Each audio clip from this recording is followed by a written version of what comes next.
Hello, everybody. Hope your week got off to a good start. Here in Seattle, big surprise, it's overcast and rainy. Kind of business as usual in the Northwest. So today, we had originally planned to focus on both quality improvement and some additional information on 508 compliance, but our 508 compliant person, Roger Adams, is homesick today. So today's meeting will be a little shorter than anticipated. So I wanted to start by reviewing some excerpts from our grant proposal related to curriculum. So you'll see the word innovative mentioned numerous times. Innovative online courseware, evidence-based standards, interactive learning environments that give students the opportunity to apply skills, leading-edge instructional innovation, original, and then a commitment to continuous improvement in all areas of our grant, including curriculum. So I know that for many of us, we were under, let's see, I'm just going to mute some lines here. So we were under a time crunch to get some materials developed quickly, particularly for the infusion programs. So I know that most of you are planning to raise the bar on a second pass through materials, particularly in the infusion area.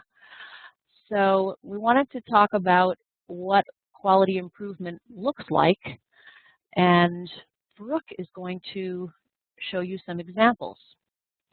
So Brooke, I'm going to turn the controls over to you. Thank you, Margaret. Hi, everyone. So yeah, as Margaret mentioned, quality improvement is basically raising the bar. And when we talk about raising the bar, we talk about it in a few different ways. We mean by raising the bar, including increasing the quantity of content.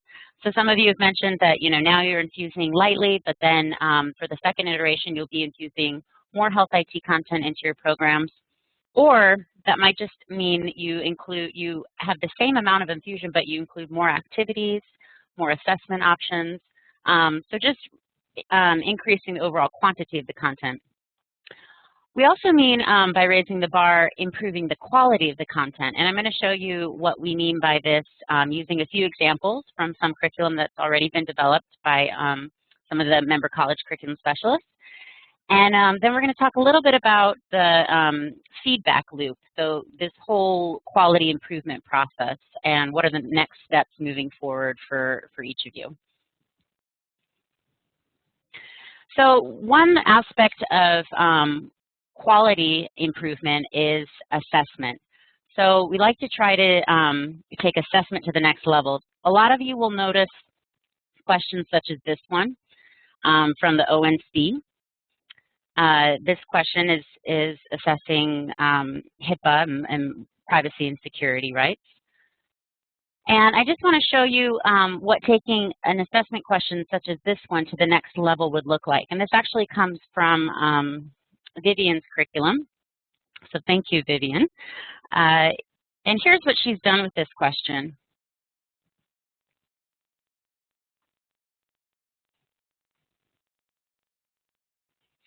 So it's actually assessing the same learning objective, but it's just framing it in a way that asks the student to apply their knowledge. Rather than just look for the correct definition, it's putting students in a situation in the workplace. It's not a huge, long scenario. It doesn't have to be multiple paragraphs. It's literally one sentence and then a question. But it really just shifts the focus a little bit and raises the level of assessment a bit. Let's show you another example.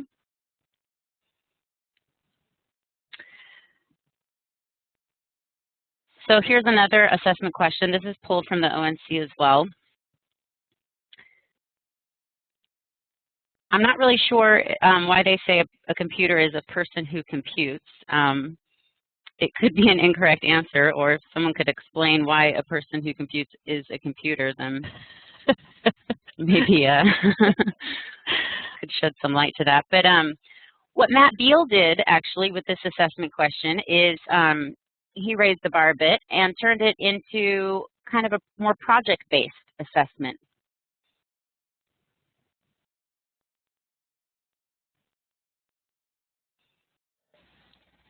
Nice. Yeah, so again, you know, it doesn't have to be a multiple choice question. It can be what seemingly looks like an activity, but you have specific answers you want to get at. And you're still actually covering more of a robust learning objective here. Rather than just defining a computer, he was able to cover 3 learning objectives in this assessment. Defining a computer, identifying hardware, and identifying software elements. Are there any questions so far about what we are referring to when we say quality improvement in terms of assessment?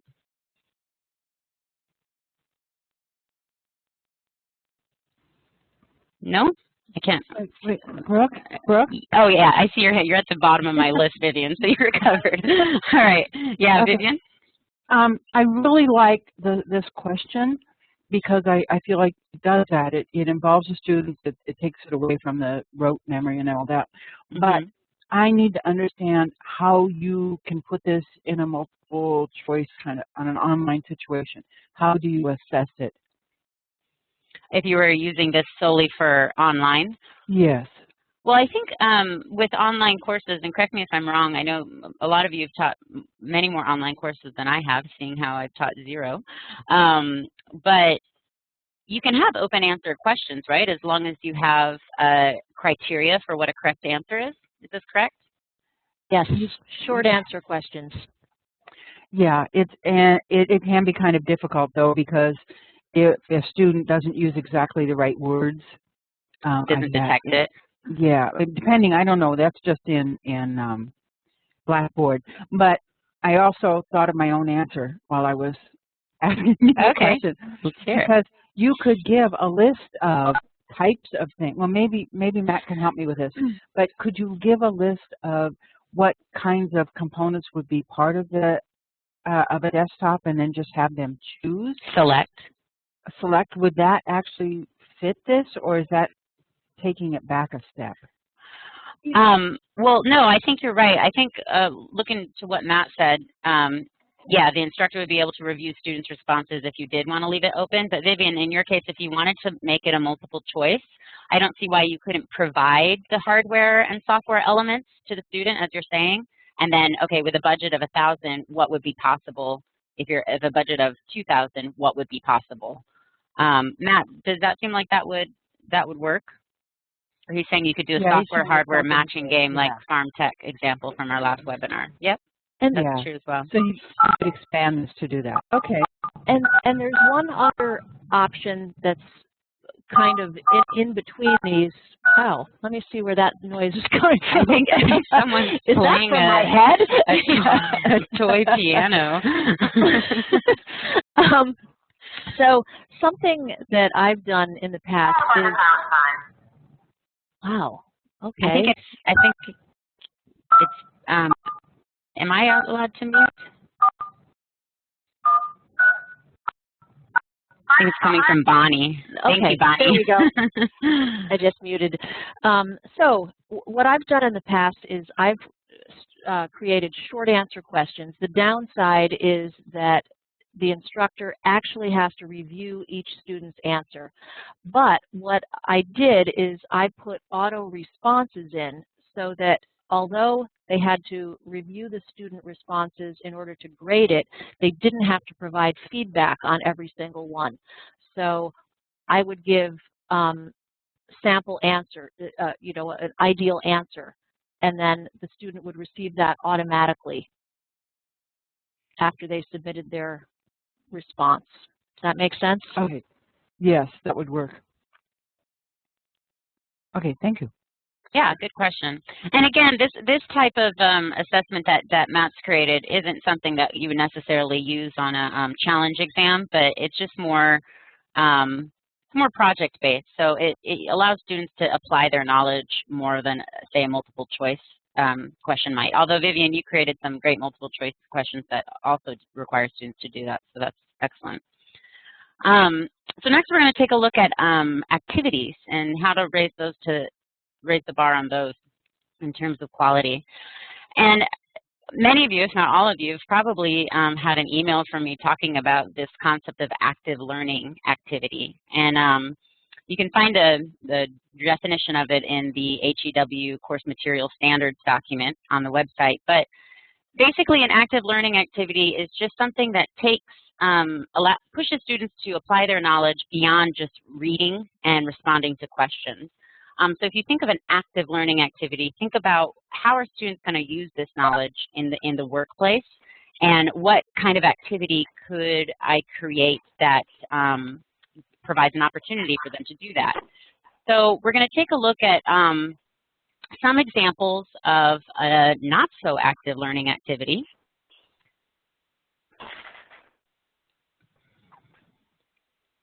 So this one comes from the section about usability and usability guidelines.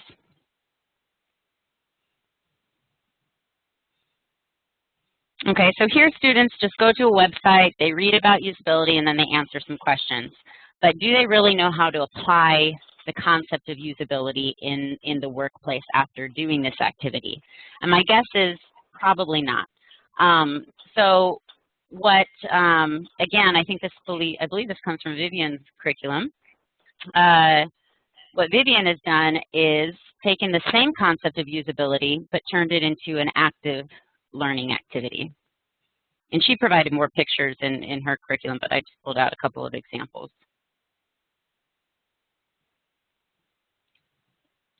So here, students are required to look at these pictures and actually identify the usability issues with it. Can anybody guess what the usability issue is with the picture on the left? Anyone outside of Vivian, because you created it?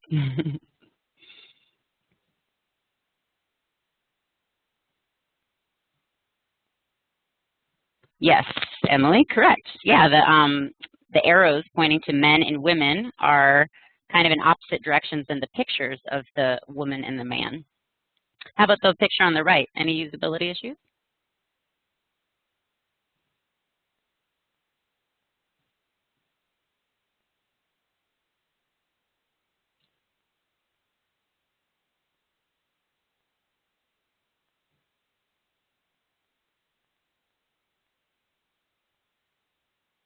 Okay, this one's a little bit more challenging, but basically these are all different drugs, but in very similar packaging. So I think, and Vivian mentioned she pulled this from the ONC materials. I didn't even know this was on the ONC.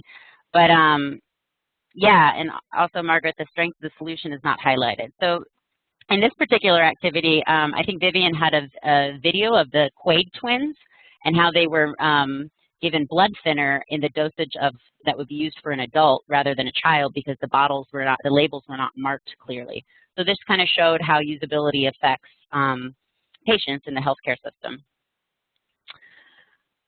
Okay, so let's go on to another activity.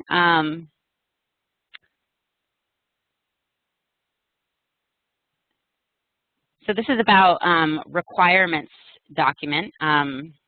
This is from Emily Wood's course at Pierce in the database management in a healthcare environment. And the objective for this activity was, this isn't her activity, this is actually a prequel to the active learning activity that she created, but I wanted to pull this part out because I've seen some activities that are revolved around reading articles and then maybe reporting out or answering some basic questions. So what Emily did was kind of take this to the next level and created an Our Hospital employee training database scenario.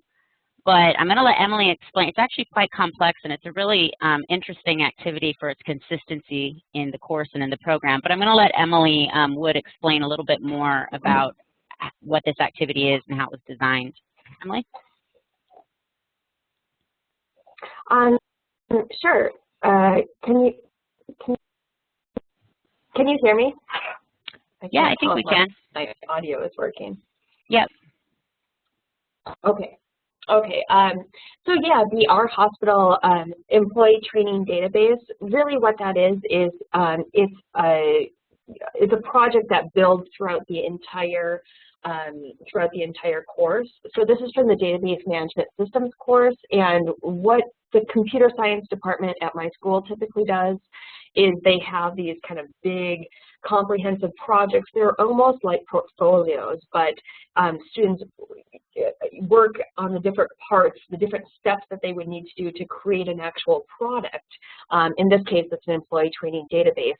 And each step along the way, they're applying what they've learned that week or what they've learned in that module to a particular task that they would need to do. And this really does mimic the design process in real life, at least for the database administration and database design.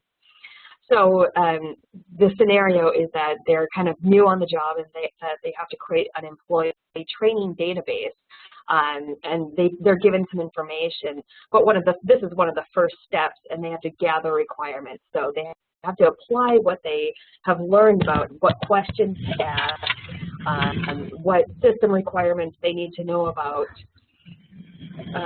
in order to complete that part. And then so they build on that throughout the entire quarter. And eventually they'll end up with the built employee training database, or at the very least a plan for that laid out. And we tend to choose projects that are doable within a quarter system. We're on the quarter system, as many of you are. And then, I guess I should also note that this is what they do for their homework each week. It's just one component of the homework. And then at the end, we have a mirror scenario. So a scenario that's just like this, but it's a little bit of a different application. They're still building a database, but now instead of an employee training database, they're building a nursing rotation database scheduler, some kind of application that might be used within the hospital to schedule nursing rotation shifts. And they're applying those same principles to it, but now they have to kind of put everything together in a very compressed timeline, whereas it goes throughout the entire quarter.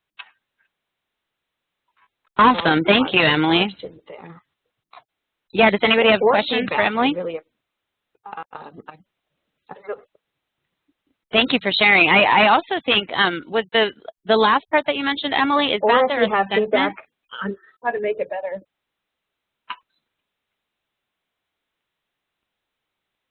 Emily, was the last part that you talked about regarding the compressed? Okay. Yeah, so using this throughout the course and then providing that as a real life assessment is very active, and it's also very applicable to what they'll be doing in the job. So this is a really great example of an active learning activity. That about covers it for examples in terms of quality improvement. Are there any questions about quality improvement in terms of activities and assessment?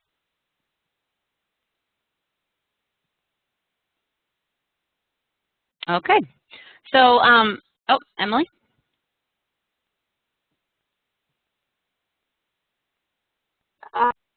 Sure, I have a question.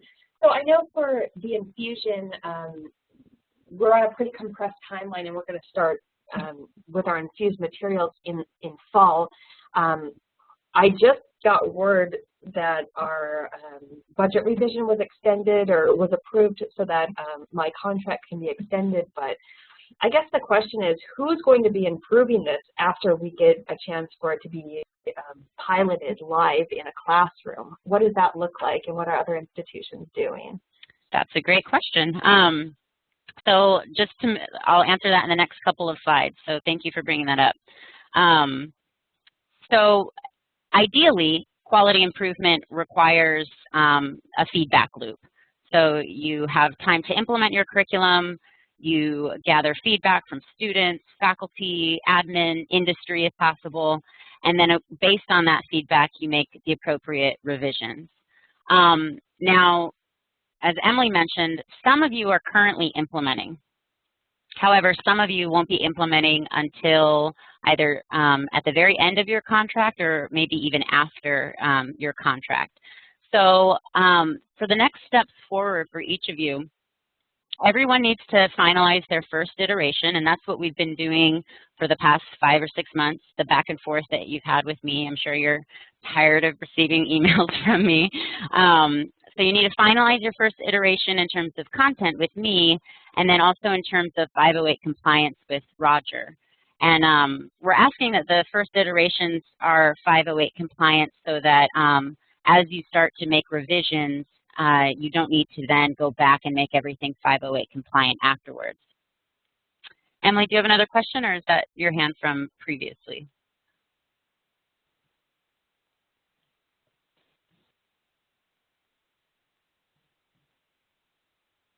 Okay.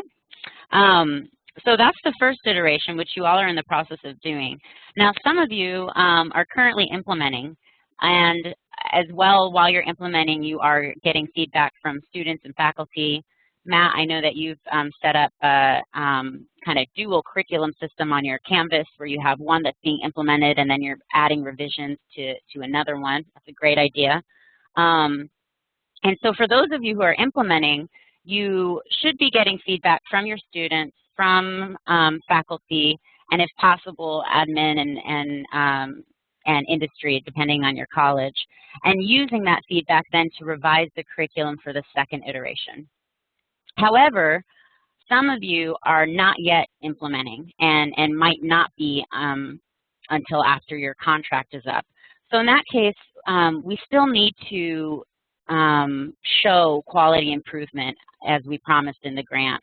So you'll still revise the curriculum, but unfortunately, you won't have the feedback to go off of.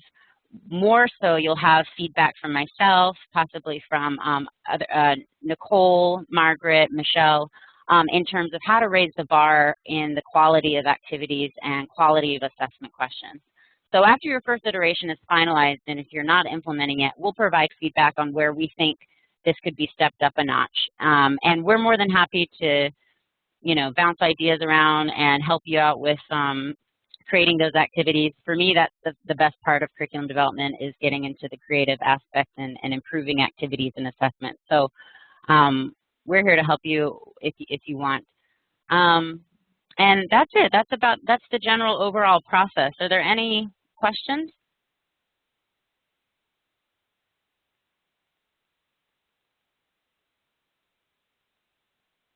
Okay. Thank you, Brooke. Thank you. I'll pass it back to you, Margaret.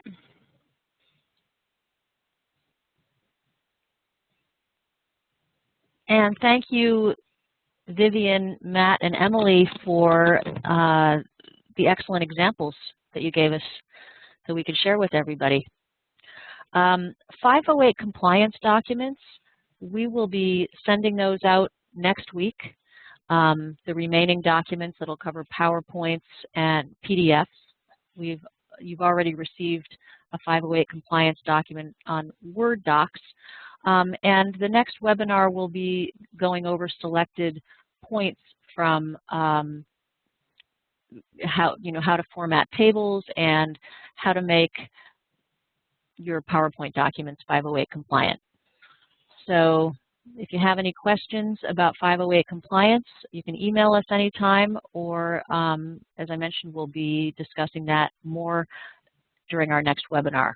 I'd also like to ask, we're now at the end of our scheduled topics, wondering what else you'd like us to cover in these bi-weekly webinars. So if you can either unmute your mic or chat into the chat box. Actually, also, Margaret, just to piggyback off of that, I just sent out to you all a very quick SurveyMonkey asking a couple of questions just to kind of get a pulse on where the group is at in terms of challenges they might be facing, and also in terms of suggestions and how we could support you better. So maybe if you don't want to do it here, but want to use that space as a place to kind of put webinar topics that you think would be useful or supportive to your work, that would be another opportunity where you could share your ideas. And Matt, that's great. Matt asked, as we come up with new topic ideas, can we email them? Sure, that would be terrific. One additional question I wanted to ask, would there be interest in how to put together a media piece? For example, we did a lot of simple presentations. We recorded subject matter experts and various faculty members using inexpensive web cameras, and then we did a little editing on the back end. So Matt says yes. Okay, great. Jerry, you'd be interested as well. Great. We have some materials that we learned the hard way by learning what not to do after the videos were already produced. So we're happy to share those. And Nicole, who is on the line, is a master at this, at the inclusion of multimedia in online learning. So maybe we will plan to do that either at our next webinar, if we have time, in addition to 508 compliance, or in the following one. Yeah, and any other topics that you think of, just drop us a line or include it in the survey.